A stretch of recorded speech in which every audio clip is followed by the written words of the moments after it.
Hello friends, welcome back to Vaishu tips. ಇವತ್ತೊಂದು natural ಆಗಿರುವಂಥ hair ಡ್ರೈನ ಹೇಳ್ಕೊಡ್ತಾ ಇರೋದು ಸ್ನೇಹಿತರೆ. ತುಂಬಾ ನ್ಯಾಚುರಲ್ ಆಗಿ ಈ ಒಂದು ಹೇರ್ ಡ್ರೈ ನಾವು ಟ್ರೈ ಮಾಡ್ಬೋದು ಸ್ನೇಹಿತರೆ. ಯಾಕಂದರೆ ಇದರಿಂದ ಯಾವುದೇ ಒಂದು ಸೈಡ್ ಎಫೆಕ್ಟ್ ಕೂಡ ಬೀಳೋದಿಲ್ಲ. ನಾನು ಯಾವಾಗಲೂ ನಾವು ದಾಳಿಂಬೆ ಹಣ್ಣನ್ನು ತಿಂತಾ ಇರ್ತೀವಿ ಸ್ನೇಹಿತರೆ. ದಾಳಿಂಬೆ ಹಣ್ಣು ನಮ್ಮ ಆರೋಗ್ಯಕ್ಕೆ ಎಷ್ಟು ಒಳ್ಳೆಯದು, ಅಷ್ಟೇ ದಾಳಿಂಬೆ ಸಿಪ್ಪೆ ಕೂಡ ನಮ್ಮ ಹೇರ್ಸ್ಗೆ ತುಂಬಾ ಒಳ್ಳೆಯದು ಸ್ನೇಹಿತರೆ. ನಮ್ಮ ಹೇರ್ ಫಾಲ್ ಎಷ್ಟೇ ಆದರೂ ಕೂಡ ಕಂಟ್ರೋಲ್ ಮಾಡ್ತಾ ಹೋಗುತ್ತೆ. ನಮ್ಮ ವೈಟ್ ಹೇರ್ಸ್ ಕೂಡ ಬುಡದಿಂದ ಕಪ್ಪಗಾಗಲು ತುಂಬಾ ಹೆಲ್ಪ್ ಮಾಡುತ್ತೆ ಸ್ನೇಹಿತರೆ. ಅದಕ್ಕೋಸ್ಕರ ನಾನು ಇವತ್ತು ನಿಮಗೆ ದಾಳಿಂಬೆ ಸಿಪ್ಪೆಯಿಂದ ನಮ್ಮ ಹೇರ್ ಡ್ರೈನ ಯಾವ ರೀತಿಯಾಗಿ ರೆಡಿ ಮಾಡ್ಕೊಳ್ಬೋದು ಅಂತ ತಿಳಿಸ್ಕೊಡ್ತೇನೆ ಸ್ನೇಹಿತರೆ. ಈ ರೀತಿಯಾಗಿ ನಾನು ದಾಳಿಂಬೆ ಸಿಪ್ಪೆನ ತೊಗೊಂಡಿರೋದು ಹಾಗೂ ಕಬ್ಬಿಣದ ಬಾಣಲೆಯಲ್ಲಿ ಹಾಕೊಳ್ತಾ ಇರೋದು ಸ್ನೇಹಿತರೆ. ನೆಕ್ಸ್ಟ್ ನಾನು ಇದ್ರ ಒಳಗಡೆ 1 ಸ್ಪೂನಷ್ಟು ಮೆಂತ್ಯ ಕಾಳನ್ನ ಹಾಕ್ಕೊಳ್ತಾ ಇರೋದು. ಮೆಂತ್ಯ ಕಾಳಂತೂ ನಮ್ಮ ಹೇರ್ಸ್ಗೆ ಎಷ್ಟು ಒಳ್ಳೆಯದು ಅಂತ ಎಲ್ರಿಗೂ ತುಂಬ ಗೊತ್ತೇ ಇದೆ. ಅದರಿಂದ ನಮ್ಮ ಕೂದಲು ಎಷ್ಟು ಚೆನ್ನಾಗಿ ಬೆಳೀತಾ ಹೋಗುತ್ತೆ ಅಂದರೆ ತುಂಬಾ ದಪ್ಪವಾಗಿ ಬೆಳೀತಾ ಹೋಗುತ್ತೆ ಹಾಗೂ ಉದ್ದವಾಗಿ ಯಾರಿಗೆಲ್ಲ ಇಷ್ಟ ಇರೋಲ್ಲ ಸ್ನೇಹಿತರೆ ಹೇಳಿ ಕೂದಲು ಉದ್ದವಾಗಿ ಕೂಡ ಬೆಳೆಯಲು ಅಥವಾ ತುಂಬಾ ಉದ್ದವಾಗಿ ಬೆಳೆಯಲು ಪ್ರಾರಂಭ ಆಗ್ತಾ ಹೋಗುತ್ತೆ ಸ್ನೇಹಿತರೆ. ಆ್ಯಂಡ್ ನೆಕ್ಸ್ಟ್ ಇಂಗ್ರೀಡಿಯೆಂಟ್ಸ್ ಇದರೊಳಗಡೆ ಏನು ಹಾಕ್ಕೊಳ್ತಾ ಇರೋದು ಅಂತಂದರೆ, ನಾನು ಇದರೊಳಗಡೆ ಕಲುಂಜಿ ಸೀಡ್ಸ್ ಅಂದರೆ ಕಲವಂಜಿನ ಬೀಜಗಳನ್ನ ಇದರೊಳಗಡೆ 1 ಸ್ಪೂನಷ್ಟು ಆ್ಯಡ್ ಮಾಡ್ಕೋತಾ ಇರೋದು. ಅದು ಕೂಡ ನಮ್ಮ ವೈಟ್ ಹೇರ್ಸ್ ರಿಮೂವ್ ಮಾಡೋದಕ್ಕೆ ತುಂಬಾ ಹೆಲ್ಪ್ ಮಾಡುತ್ತೆ ಹಾಗೂ ನಮ್ಮ ಕೂದಲು ತುಂಬಾ ಬಲಿಷ್ಠವಾಗಿ ಬೆಳೆಯೋದಕ್ಕೆ ಆಮ್ಲ ಪೌಡರ್ನ ಯೂಸ್ ಮಾಡ್ಕೋತಾ ಇರೋದು ಸ್ನೇಹಿತರೆ. ಆಮ್ಲ ಪೌಡರ್ ಅಂತೂ ಈಸಿಯಾಗಿ ಸಿಗುತ್ತೆ ಮಾರ್ಕೆಟಲ್ಲಿ ಆಗ್ಬೋದು ಅಥವಾ ನಾವು ಆನ್ಲೈನಲ್ಲಿ ಕೂಡ ಪರ್ಚೇಸ್ ಮಾಡ್ಕೊಳ್ಬೋದು. ನಾನು 1/2 ಸ್ಪೂನ್ ಅಷ್ಟೇ ಹಾಕ್ತಾ ಇರೋದು, ಜಾಸ್ತಿ ಅವಶ್ಯಕತೆ ಇಲ್ಲ ಹಾಕೋದು. ನಿಮ್ಮ ಹತ್ರ ಆಮ್ಲ ನೆಲ್ಲೆಕಾಯಿ ಇದ್ದರೂ ಕೂಡ ಯೂಸ್ ಮಾಡ್ಕೊಳ್ಬೋದು. ಅದನ್ನು ಒಣಗಿಸ್ಬಿಟ್ಟು ಅದಕ್ಕೆ ಕಾಯಿ ಕೂಡ ಈ ರೀತಿ ನೆನೆ ಹಾಕ್ಕೊಳ್ಬೋದು ಅದನ್ನು ಕೂಡ. ನೆಕ್ಸ್ಟ್ ಇಂಗ್ರೀಡಿಯೆಂಟ್ಸ್ ಇದ್ರೊಳಗಡೆ ಏನು ಹಾಕ್ಕೊಳ್ಬೇಕು ಅಂತ ತಿಳಿಸ್ಕೊಡ್ತೇನೆ ಸ್ನೇಹಿತರೆ. ಇವಾಗ ನೆಕ್ಸ್ಟ್ ಇಂಗ್ರೀಡಿಯೆಂಟ್ಸ್ ನಾನು ಇದ್ರ ಒಳಗಡೆ ರೀಟಾ ಪೌಡರ್ನ ಹಾಕೋತಾ ಇರೋದು. ರೀಟಾ ಕಾಯಿ ಇದ್ದರೂ ಕೂಡ ಬಳಸ್ಬೋದು ನೀವು ಇದ್ರೊಳಗಡೆ.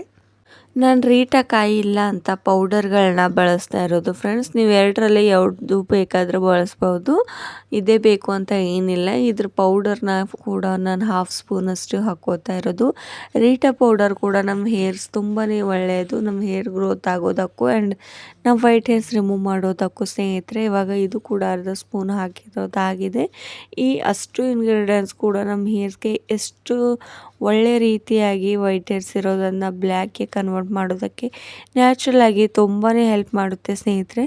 ನಾನು ಯಾವುದೇ ಒಂದು ಕೆಮಿಕಲ್ನ ಇದರಲ್ಲಿ ಬಳಸ್ತಾ ಇಲ್ಲ, ಯಾಕಂದರೆ ತುಂಬ ಜನಕ್ಕೆ ಸೈಡ್ ಎಫೆಕ್ಟ್ಗಳು ಉಂಟಾಗ್ತಾ ಇರೋದ್ರಿಂದ ಯಾವುದೇ ಒಂದು ಕೆಮಿಕಲ್ನ ಬಳಸದೆ ಈ ರೀತಿ ನಾವು ಈಸಿಯಾಗಿ ಆ್ಯಂಡ್ ನ್ಯಾಚುರಲ್ ಆಗಿ ಹೇರ್ ಡ್ರೈಗಳನ್ನ ತಯಾರು ಮಾಡ್ಬೋದು ಸ್ನೇಹಿತರೆ. ಇವಾಗ ಅಷ್ಟು ಇಂಗ್ರೀಡಿಯೆಂಟ್ಸ್ ಕೂಡ ಹಾಕಿದಾಗಿದೆ. ನೆಕ್ಸ್ಟ್ ನಾನು ಇದರೊಳಗಡೆ ನೀರನ್ನ ಆ್ಯಡ್ ಮಾಡ್ಕೋತಾ ಇರೋದು. 1-2 ಗ್ಲಾಸಷ್ಟು ನಾನು ನೀರನ್ನ ಹಾಕೋತಾ ಇರೋದು ಸ್ನೇಹಿತರೆ. ನೀರನ್ನ ಹಾಕೊಂಡಿದ ತಕ್ಷಣ ಈ ಒಂದು ಮಿಶ್ರಣ ಅಂದರೆ ಇದರೊಳಗಡೆ ಏನೆಲ್ಲ ನಾನು ಆ್ಯಡ್ ಮಾಡಿದ್ನಲ್ವ ಅದನ್ನು ಚೆನ್ನಾಗಿ ಮಿಕ್ಸ್ ಮಾಡ್ಕೊಳ್ಳಿ. ಯಾಕಂದರೆ ನಾನು ಇದರೊಳಗಡೆ ಪೌಡರ್ಗಳನ್ನ ಕೂಡ ಹಾಕ್ಕೊಂಡಿರೋದಲ್ವ, ಅದಕ್ಕೋಸ್ಕರ ಅದು ಗಟ್ಟಿಯಾಗಬಾರ್ದು. ಚೆನ್ನಾಗಿ ಮಿಕ್ಸ್ ಆಗಬೇಕಂದ್ರೆ ನೀವು ಮಿಕ್ಸ್ ಮಾಡ್ಕೊಳ್ಬೇಕಾಗುತ್ತೆ. ಆ್ಯಂಡ್ ಈ ಒಂದು ದಾಳಿಂಬೆ ಸಿಪ್ಪೆನ ನಾನು ಓವರ್ ನೈಟ್ ಹೀಗೆ ನೆನೆ ಹಾಕ್ಕೊಂಡು ಬಿಟ್ಟಿಡ್ತೇನೆ ಸ್ನೇಹಿತರೆ. ನೆಕ್ಸ್ಟ್ ಮಾರ್ನಿಂಗ್ ನಿಮಗೆ ತೋರಿಸ್ತೇನೆ ಎಷ್ಟು ಚೆನ್ನಾಗಿ ಬ್ಲ್ಯಾಕ್ ಆಗುತ್ತೆ ಅಂದರೆ ನೀವು ಕೂಡ ನಂಬಲ್ಲ ಸ್ನೇಹಿತರೆ, ಅಷ್ಟು ಚೆನ್ನಾಗಿ ಬ್ಲ್ಯಾಕ್ ಕಲರ್ಗೆ ಬರುತ್ತೆ. ಕಲಿಸ್ಕೊಂಡಿರೋದು ಆಗಿದೆ ಆ್ಯಂಡ್ ಇದ್ರ ಮೇಲೆ ಒಂದು ಪ್ಲೇಟ್ನ ಮುಚ್ಚಿಬಿಟ್ಟು ನಾನು ಹಾಗೆ ಬಿಟ್ಟಿಡೋರು.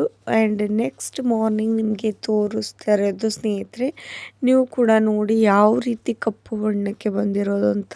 ನೀವು ಮಾರ್ನಿಂಗ್ ಹಚ್ತಾ ಅಂದರೆ ಈ ರೀತಿ ನೀವು ರಾತ್ರಿನೇ ನೆನೆ ಹಾಕೋಬೇಕಾಗುತ್ತೆ. ನೋಡಿ ಸ್ನೇಹಿತರೆ ಎಷ್ಟು ಚೆನ್ನಾಗಿ ಬ್ಲ್ಯಾಕ್ ಬಂದಿದೆ ಅಂತ. ಇದರಲ್ಲಿ ಯಾವುದೇ ಒಂದು ಕೆಮಿಕಲ್ನ ಬಳಸಿಲ್ಲ ಹಾಗೂ ಯಾವುದೇ ಒಂದು ಮೆಹಂದಿ ಪ್ಯಾಕೆಟ್ ಕೂಡ ಬಳಸಿಲ್ಲ ಸ್ನೇಹಿತರೆ.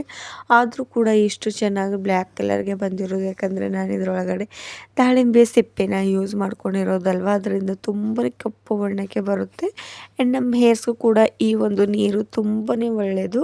ಇವಾಗ ನಾನು ಈ ಒಂದು ನೀರನ್ನ ಒಂದು ಬೌಲ್ ಒಳಗಡೆ ನಾನು ಶೋಧಿಸ್ಕೊಳ್ತಾ ಇರೋದು. ಅಷ್ಟು ಕೂಡ ಎಷ್ಟು ಚೆನ್ನಾಗಿ ಬ್ಲ್ಯಾಕ್ ಕಲರ್ಗೆ ಬಂದಿರೋದು ನೋಡಿ ಸ್ನೇಹಿತರೆ. ತುಂಬಾ ಒಂದು ಬ್ಲ್ಯಾಕ್ ಹೇರ್ ಡ್ರೈ ಥರನೇ ಕಾಣಿಸ್ತಾ ಇರೋದು. ಯಾವುದೇ ಒಂದು ಕೆಮಿಕಲ್ ಕೂಡ ಕಡಿಮೆ ಇಲ್ಲ ಈ ಒಂದು ಹೇರ್ ಸಿರಮ್ ಅನ್ಬೋದು, ನೀವು ಹೇರ್ ಡ್ರೈ ಕೂಡ ಅನ್ಬೋದು. ನೋಡಿ ಇವಾಗ ಎಷ್ಟು ಕಪ್ಪು ಕಪ್ಪು ಬಣ್ಣಾಗಿರೋದು ಅಂತ. ಸ್ನೇಹಿತರೆ, ಈ ರೀತಿ ನ್ಯಾಚುರಲ್ ಆಗಿರುವಂಥ ಹೇರ್ ಡ್ರೈಗಳನ್ನ ಬಳಸ್ತಾ ಬನ್ನಿ. ಆ್ಯಂಡ್ ನಿಮ್ಮ ಹೇರ್ಸ್ಗೂ ಕೂಡ ಯಾವುದೇ ಒಂದು ಸೈಡ್ ಎಫೆಕ್ಟ್ ಬೀಳೋದನ್ನು ತಪ್ಪಿಸ್ತಾ ಹೋಗಿ ಸ್ನೇಹಿತರೆ. ಇವಾಗ ಈ ಒಂದು ನೀರನ್ನ ನಾನು ನನ್ನ ಕೈ ಮೇಲೆ ಹಾಕ್ಕೊಂಡು ಕೂಡ ತೋರಿಸ್ತೀನಿ. ಎಷ್ಟು ಚೆನ್ನಾಗಿ ಬ್ಲ್ಯಾಕ್ ಕಲರ್ಗೆ ಬಂದಿದೆ ಅಂತ ಇಲ್ಲೂ ಕೂಡ ನೋಡ್ಬೋದು ನೀವು. ಆ್ಯಂಡ್ ಈ ಒಂದು ನೀರು ಒಳಗಡೆ ನೀವು ತಲೆ ಸ್ನಾನನ ಮಾಡುವಾಗ ಶಾಂಪೂನ ಮಿಕ್ಸ್ ಮಾಡಿಬಿಟ್ಟು ನೀವು ತಲೆ ಸ್ನಾನನ ಮಾಡ್ಕೊಳ್ಬೋದು. ಒಂದು 2 ಸ್ಟೆಪ್ನ ಹೇಳ್ಕೊಡ್ತೇನೆ. ಈ ಒಂದು ಸಿರಮ್ನ ನೀವು ಯಾವ ರೀತಿ ಯೂಸ್ ಮಾಡ್ಕೊಳ್ಬೇಕು ಅಂತ. ಮೊದಲನೇದು, ನೀವು ಶಾಂಪೂನ ಹಾಕ್ಕೊಂಡು ನೀವು ಯೂಸ್ ಮಾಡ್ಕೊಳ್ಬೋದು. ಹಾಗೂ ಈ ಒಂದು ನೀರನ್ನ ನೀವು 1 ತಿಂಗಳವರೆಗೂ ಕೂಡ ನೀವು ಸ್ಟೋರ್ ಮಾಡಿಟ್ಕೊಳ್ಬೋದು. ಈ ರೀತಿ ನೀವು ಒಂದು ಬಾಟ್ಲ್ ಒಳಗಡೆ ಹಾಕ್ಕೊಂಡು ನೀವು ಸ್ಟೋರ್ ಮಾಡಿಟ್ಕೊಳ್ಬೋದು ಸ್ನೇಹಿತರೆ. ನಾನು ಯಾವಾಗಲೂ ತಲೆ ಸ್ನಾನ ಮಾಡ್ಕೊಳ್ಬೇಕಾದ್ರೆ ಅಥವಾ ಮೆಹಂದಿಗಳನ್ನ ಹಚ್ತಾ ಇರುವಾಗ ಈ ರೀತಿಯಾಗಿ ನಾನು ಯೂಸ್ ಮಾಡ್ಕೋತಾ ಇರ್ತೇನೆ ಸ್ನೇಹಿತರೆ ಯಾವಾಗಲೂ. ಆ್ಯಂಡ್ ಈ ಒಂದು ಬೌಲ್ ಒಳಗಡೆ ನೆಕ್ಸ್ಟ್ ಸ್ಟೆಪ್ನ ಹೇಳ್ಕೊಡ್ತಾ ಇರೋದು, ನೂಪುರ್ ಮೆಹಂದಿನ ನಾನು ಆ್ಯಡ್ ಮಾಡ್ಕೋತಾ ಇದ್ದು ಸ್ನೇಹಿತರೆ. ನೂಪುರ್ ಹೀರಾನ ನಿಮ್ಮ ವೈಟ್ ಹೇರ್ ಸಮಸ್ಯೆ ಏನಾದರೂ ಜಾಸ್ತಿ ಪ್ರಮಾಣದಲ್ಲಿದ್ದರೆ, ನಿಮ್ಮ ಹೇರ್ಸ್ ವೈಟ್, ನೀವು ಜಾಸ್ತಿ ಪ್ರಮಾಣದಲ್ಲಿ ಮೆಹಂದಿನ ಕಲಿಸ್ಕೊಳ್ಬೋದು ಸ್ನೇಹಿತರೆ. ಇವಾಗ ನಾನು ಇಷ್ಟು ಮೆಹಂದಿನ ಹಾಕ್ಕೊಂಡಿರೋದಾಗಿದೆ. ಆ್ಯಂಡ್ ನೆಕ್ಸ್ಟ್ ಇಂಗ್ರೀಡಿಯೆಂಟ್ಸ್, ನಾನು ಇದ್ರ ಒಳಗಡೆ 1 ಸ್ಪೂನಷ್ಟು ದಾಸವಾಳದ ಪೌಡರ್ನ ಕೂಡ ಹಾಕ್ಕೊಂಡಿರೋದು. ಅದರಿಂದ ಕೂಡ ನಮ್ಮ ಹೇರ್ಸ್ಗೆ ತುಂಬಾ ಒಳ್ಳೆಯದು ಸ್ನೇಹಿತರೆ. ಈ ಎಲ್ಲ ಮೆಹಂದಿಗಳು ಕೂಡ ನ್ಯಾಚುರಲ್ ಆಗಿರುವಂಥದ್ದು, ಯಾಕಂದರೆ ಇದರಲ್ಲಿ ಯಾವುದೇ ಒಂದು ಕೆಮಿಕಲ್ ಕೂಡ ಬೆರೆಸಿರೋದಿಲ್ಲ. ಅದಕ್ಕೋಸ್ಕರ ತುಂಬಾ ನ್ಯಾಚುರಲ್ ಆಗಿರುವಂಥ ಈ ಒಂದು ಮೆಹಂದಿಗಳು. ಆ್ಯಂಡ್ ನೆಕ್ಸ್ಟ್, ಈ ಒಂದು ದಾಸವಾಳದ ಹೂವು ನಮ್ಮ ಕೂದಲಿಗೆ ಶೈನಿ ತರೋ ಹಾಗೆ ಮಾಡುತ್ತೆ.